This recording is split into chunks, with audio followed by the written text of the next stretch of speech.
Subscribe. Assalamualaikum warahmatullahi wabarakatuh.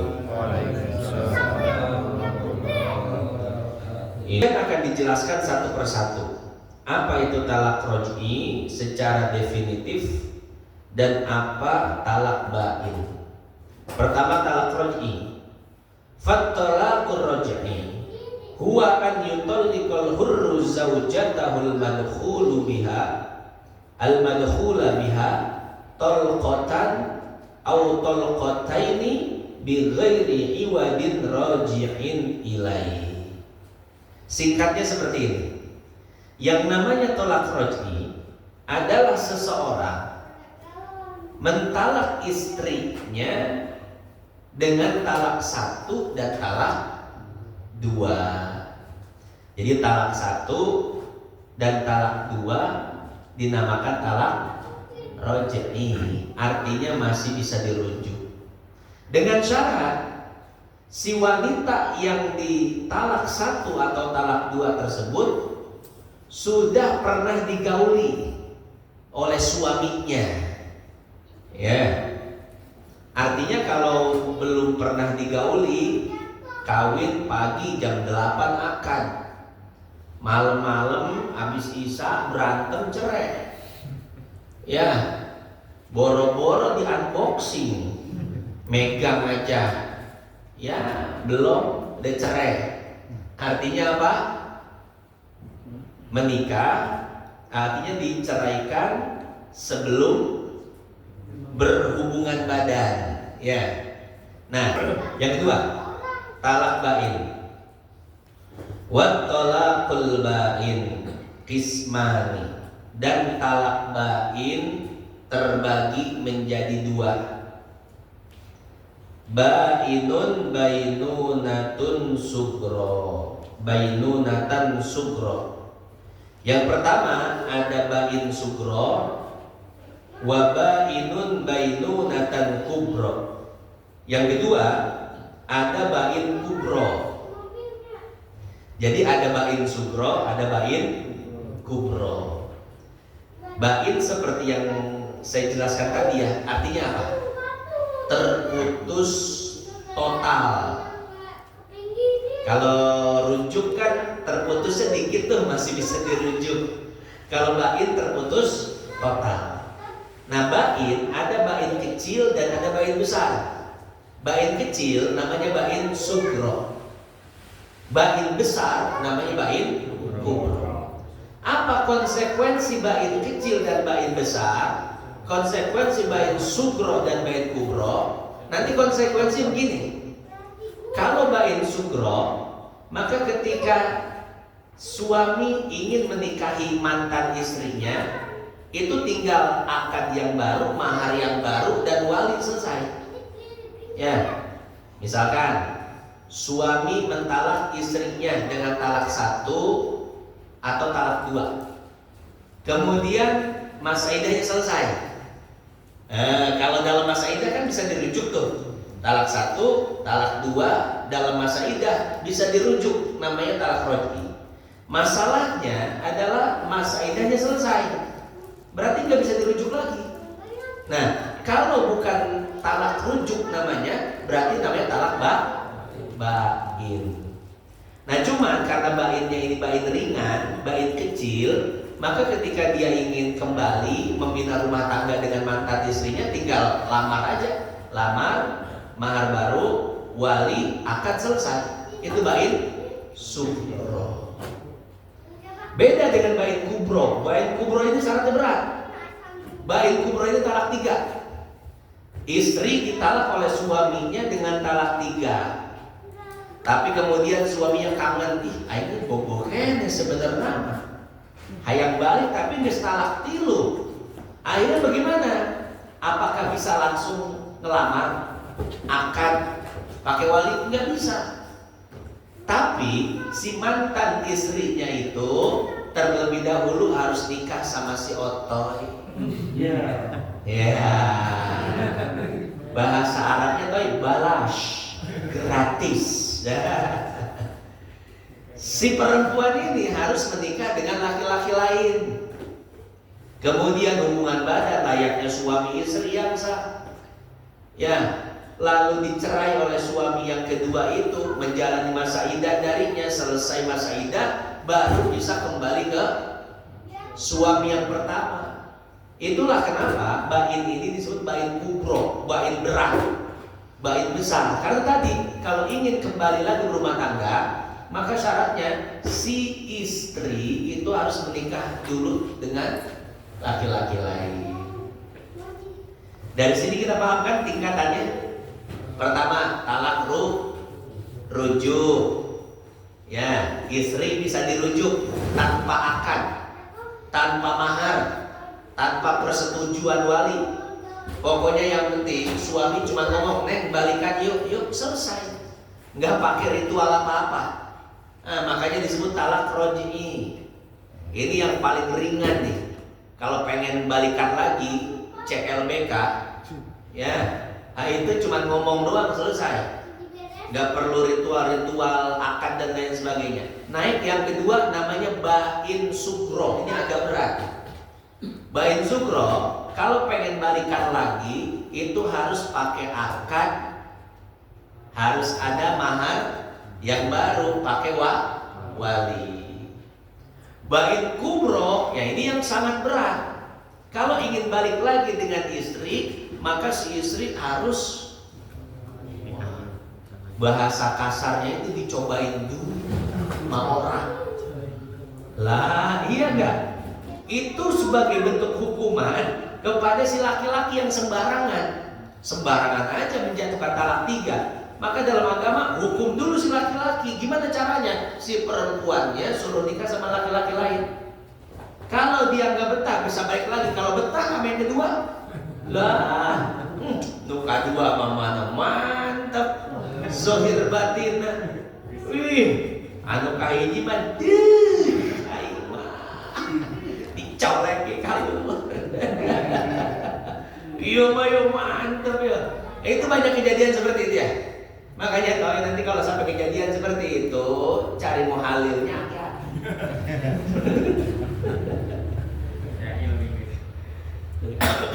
Nah jadi seperti itu ya. Pak Haji cengar-cengar Pak. Sempetan dia jadi muhalil. Loh Pak Haji mah masih iya, gerasi tua serasa gerasi muda ya Pak Haji. Iya, mending orang tua serasa anak muda daripada anak muda serasa orang tua Pak Haji ya. Nah, istiqomah mati jam 2 poting. Sehat Pak Haji, sehat. Amin. Nah itu bedanya ya. Ada bain sugro, ada bain kecil, bain besar, bain ringan, bain berat. Nah sekarang dijelaskan satu-satu. Fal bainunatu sugro huwa an yutalliqaha qabla dukhuli biha.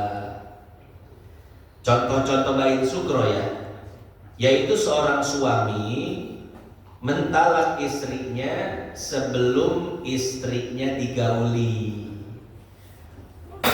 Seperti yang tadi dijelaskan ya. Jadi janda kembang.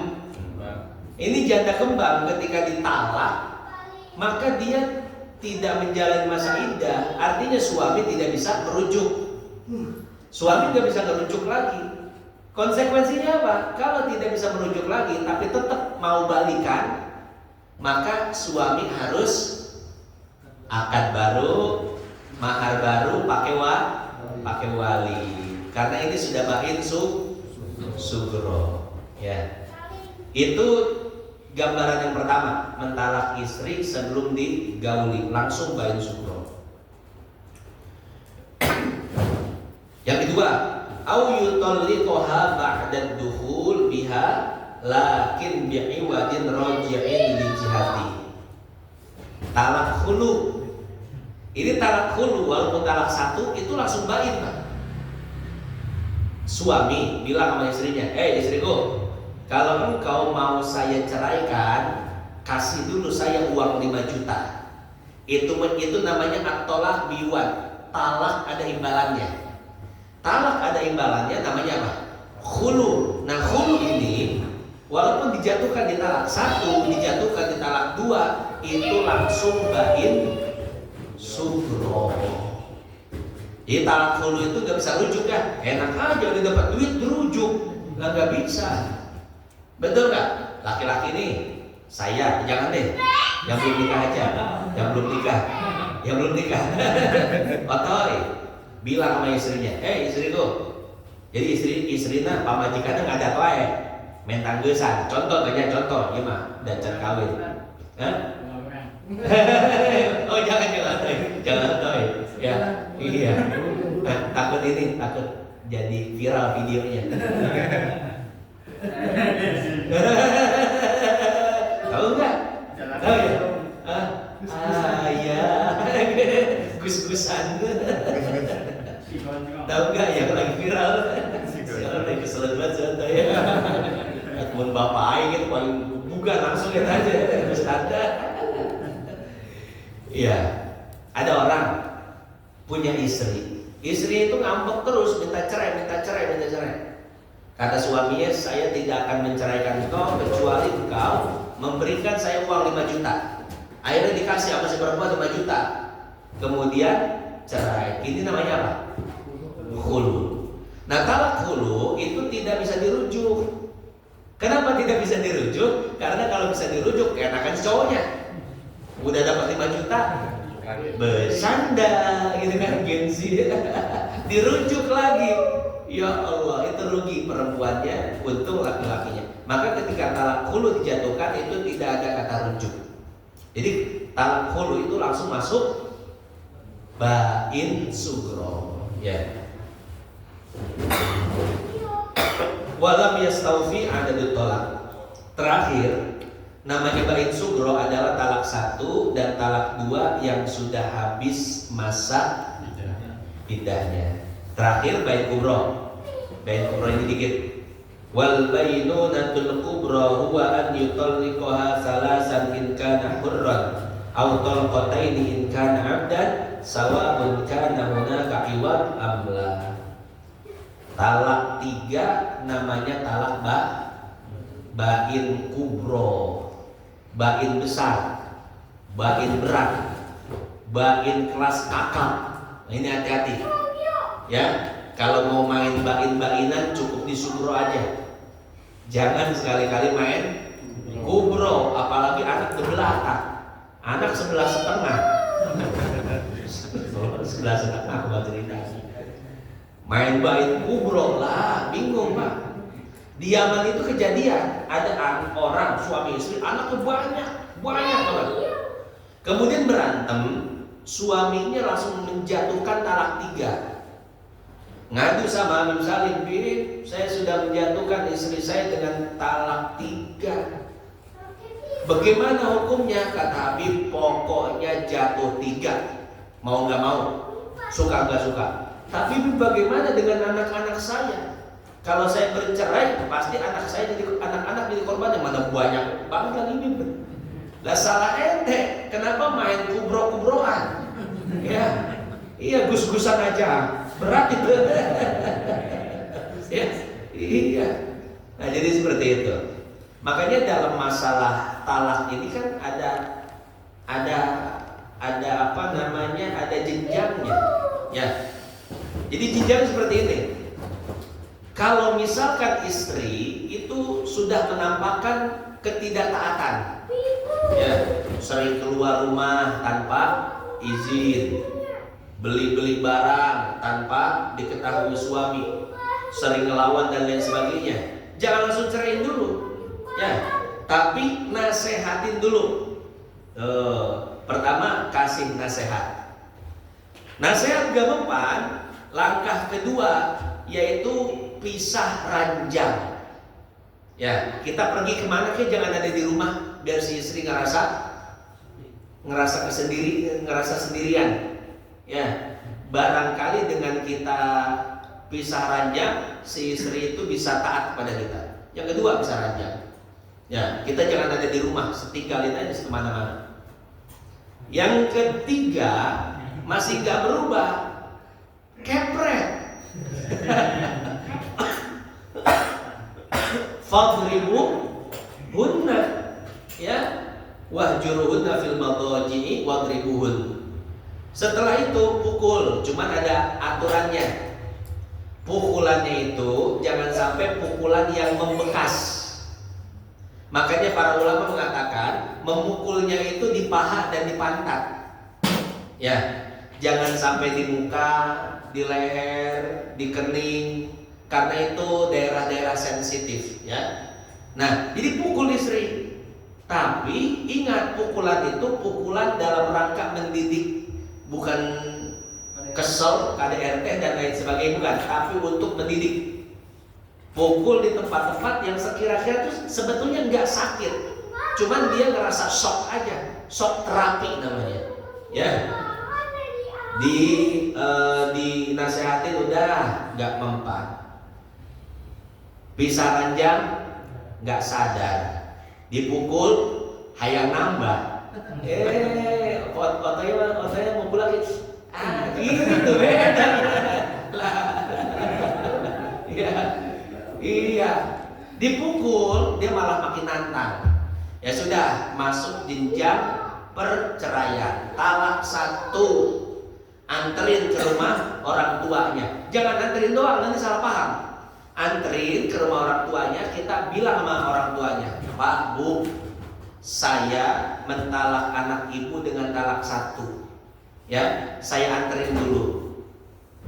Kalau saya berubah pikiran atau anak ibu berubah pikiran, atau kita ingin kembali memperbaiki rumah tangga, saya siap merujuk. Ya, tapi kalau tidak ada niat baik untuk berumah tangga, ya sudah sampai sini. Jadi didik dulu dengan talak 1, pulangkan, biar dia merasakan bagaimana rasanya omongan tetangga. Pasti amun janda jeung duda anu diomongkeun saha? Janda pasti diomongkeun. Ya, jadi pulangkan ke rumah orang tuanya, tinggalkan seminggu 2 minggu. Dia gak bakal betah. Pertama sendirian, ya, nggak ada korban. Kan korbannya kita. Gak ada pelampiasan dia. Ya, dia biarkan dia sendirian, merasa kesepian. Sebetulnya segala apapun istri, sengeyel apapun istri, ketika jauh dengan suami pasti rasa kangen itu ada. Maka dididik, pulangkan ke rumah orang tuanya, jangan dikontak, nanti dia kangen sendiri. Dengan kangen itu mungkin dia berubah, ya Allah, mungkin saya kemarin itu terlalu keras sama suami saya, terlalu ngekang, terlalu membangkang. Akhirnya dia tafakur berpikir. Apalagi dengaran omongan tetangga kan, omongan ibu-ibu berdaster yang koyonya ada banyak, sen kiri belok kanan, omongannya tajam setajam silet gitu. Ya, ada janda diomongin, tapi barangkali dari omongan itu ada hidayah. Akhirnya dia mikir juga, oh nggak enak ya jadi janda. Mulai WA, kernaon, tumben si aneh. Ya udah, kita balikan dah, Neng tobat. Iya si AA juga tobat dah kalau ada salah. Balik tuh. Fa in khiftum shiqaqa bainihima fabathu hakama min ahli wa hakama min ahliha yurida islah yuwaffiqillah bainahuma. Akhir islah tuh, mau memperbaiki rumah tangga. Mau balik lagi ke rumah kita tuh. Biasa, ya sebulan 2 bulan tuh, kayak pengantin baru dah. Sebulan lewat kambuh lagi. Ya, mudah-mudahan gak kambuh. Tapi kalau kambuh lagi tenang, masih ada langkah selanjutnya. Akhirnya ini perempuan kembali seperti dulu, dinasihatin gak mempan, sering keluyuran malam-malam, gak jelas. Akhirnya talak 2, kembalikan ke orang tuanya, bilang, Pak Bu, talak 2, kuota rujuk saya udah habis.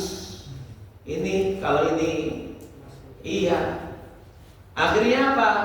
Akhirnya mulailah kangen lagi, nggak enak ya. Mungkin setelah talak 2 ada perbaikan, dirujuk lagi lah. Kuotanya tinggal berapa? 1, dan itu tinggal si kubro. Nah, maka bilang sama istri, Neng, hati-hati, kuota AA udah lobet. Ini tinggal 1, Neng nih. satu lagi selesai, kelar hubungan kita. Pikirin kalau kita kelar, anak-anak kita bagaimana? Mau jadi anak pang? Anak pang kan yang matanya saringgan semua. Ada yang renegan, ya. Oh, masya Allah. Banyak juga paham ya. Iya, Neng mau kayak gitu. Oh iya, ya walaupun Neng udah geul sama ya sebenarnya, tapi demi anak-anak lah. Udah akhirnya udah. Tuh, jadi itulah suami yang disebut dengan ar-rijalu qawwamuna 'ala. Laki-laki sebagai pemimpin perannya seperti itu. Laki-laki yang memastikan, laki-laki yang menentukan, laki-laki yang menasehati, laki-laki yang membimbing. Itu laki-laki. Jangan diatur perempuan begini begitu, iya dah, begini iya dah, begitu iya dah. Ya, memang kita wajib berbuat baik kepada istri kita dengan cara berdiskusi, musyawarah penting dalam rumah tangga. Cuman jangan sampai laki-laki yang didominasi apalagi didikte. Wa syarrul khisari rijal man tu'addibul mar'ah. Laki-laki yang paling jelek adalah laki-laki yang diatur-atur, didikte-dikte sama makmumnya, sama istrinya. Istri itu bukan untuk mendikte kita, ya, tapi untuk memberi semangat dalam hidup kita. Itu peran istri. Istri bukan untuk ditakuti, tapi istri untuk disayangi. Nah, mantap kan? Iya, sama istri harus bisa berkata-kata loh. Kemarin saya pergi keluar sampai malam, istri saya WA, "Buya pulangnya kapan?" Perasaan kayak makan aja. Baru berangkat di WA pulang kapan? Saya nggak bisa janji, nggak bisa bilang. Saya bilang gini, "Neng, kapanpun aku pulang, tapi Neng lah satu-satunya tempat aku berpulang." Wah, langsung mencair itu. Wah, makanya saya pulang jam 8 kemarin tetap senyum. Karena tadi bisa berkata-kata. Ya, gitu. Pulang nih kita, lama kita di luar. Pulang ke rumah, istri cemberut, kasih puisi. Ka'annaki syamsun wan nisa'u kawakibu idza tala'atis syamsu lam yabdu minhunna kaukabu. Nah, nanti nak cina. Ustaz dilawan, udah lah ya, diceritakan ya. Wah istriku, engkau itu seperti matahari, sementara wanita-wanita lain hanya seperti bintang-bintang saja. Tahukah engkau, seindah apapun bintang, semempesona apapun biasnya, tapi ketika matahari terbit, sungguh tidak ada satupun bintang yang terlihat. Shallu ala Nabi Muhammad. Iya, lah harus bisa berkata-kata laki-laki itu. Itu perempuan yang tadinya cemberut, curigaan sama kita, dikasih begitu meleleh, Pak. Ya, iya. Engkau itu matahari, tenang aja. Secantik apapun bintang-bintang di luar, tapi kalau matahari udah terbit, coba bintang mana yang kelihatan? Nggak ada. Hah?